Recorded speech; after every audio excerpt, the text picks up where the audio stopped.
Hello, good morning students. Today we are learning activity number 4. So in activity 4, from all the food items we have listed in table 1.3, so 1.3 में आपने जितनी भी food item list की, choose those items whose ingredients are obtained from plants. उसमें से आपको choose करना है कि किसके ingredients obtained from plants मतलब plants में से मिले हैं. Which part of a plant और plant के कौन से part में से. Identify this and list the food items and plants parts as shown in table 1.4 और उसमें से आइडेंटिफाई करके वो प्लांट के पार्ट्स के नाम टेबल 1.4 में लिखने थे. Now activity number 5, it is most important activity for you. ये एग्ज़ाम में एक्टिविटी 5 आती भी है, so listen me carefully. Take some dry seeds और मूंग और chana. Take some dry seeds of moong और चना. तो मग के या चने के सूखे बीज आपको लेने हैं. Put a small quantity of seeds in a container filled with water and leave this aside for a day. Put a small quantity of seeds in a container filled with water and leave this aside for a day. मतलब कि इनमें से कुछ बीजों को जल से भरे एक पात्र में डाल देना है.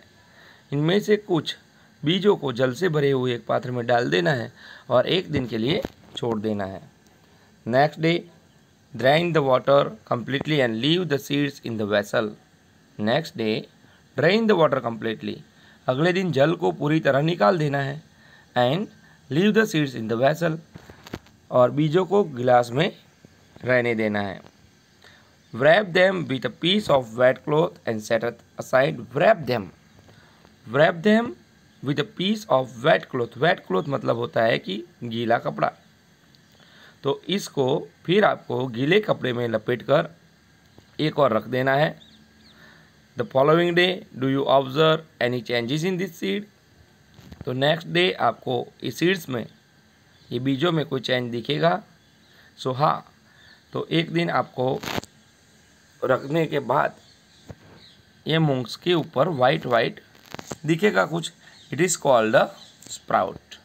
A small white structure may have grown out the seeds. A small white structure may have grown out the seed. मतलब छोटा छोटा वाइट स्ट्रक्चर इसमें अंकुरित हुआ दिखेगा आपको. If the seeds have sprouted मतलब कि seed have sprouted मतलब सीड उग गया है अभी. If not wash the seed in water. If not wash seed in water, drain the water and leave them aside for another day. अगर उसमें से बीज उगे नहीं हैं तो उसको एक दिन और आपको रख देना है. यहाँ फिगर में स्प्राउटेड चने दिखाए गए हैं. तो चने में आपको 2 दिन लग सकते हैं, बट मूंग में ऐसे स्प्राउटेड मूंग आपको जल्दी से मिल जाएंगे.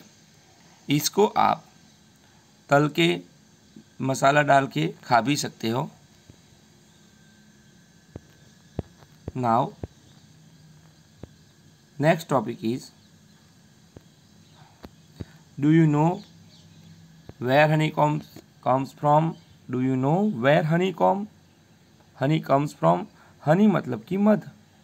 तो आपको मालूम है मध कहाँ से आता है और हाउ इट इज़ प्रोड्यूस्ड और वो कैसे प्रोड्यूस होता है. Have you seen a beehive where so many bees keep buzzing about. आपने कभी मध का पूड़ा देखा है जिसमें बहुत सारी bees buzzing about. Bees collect nectar. Nectar मतलब होता है sweet juice. Bees collect nectar NECTAR.